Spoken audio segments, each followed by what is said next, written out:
Welcome to Sweet Life Beat Life. We hope this video helps. In this video, I will explain how to get F-Coins step by step. Start by confirming account eligibility, double-checking platform limits, and backing up important progress. Next, explore earn methods like daily tasks, missions, and event rewards to accumulate coins consistently.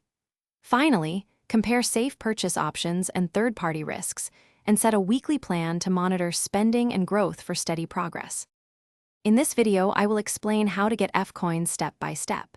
Focus on daily quests first, then schedule event participation for burst gains, and track mission timers to avoid expired rewards. Use community challenges to multiply earnings, and prioritize tasks with the best coin-to-time ratio. Keep a small checklist to hit repeatable goals, and reinvest coins into upgrades that boost future earning efficiency. In this video, I will explain how to get F-Coins step by step.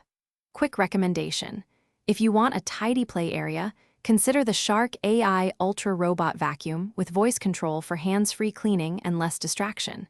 If you are finding this video helpful, please subscribe and like to support more tips. Check the description for the link and other deals. Now let's get back to the video. In this video, I will explain how to get F-Coins step by step. Choose the official shop for purchases, confirm bundle value, and watch for promotional discounts before buying. Check payment methods and save receipts for dispute resolution if needed. Never use unauthorized sellers or trade account details, and set spending alerts to control costs. Prioritize bundles that offer bonus coins or items that increase long-term earning potential. Thanks for watching. Consider subscribing if we helped you.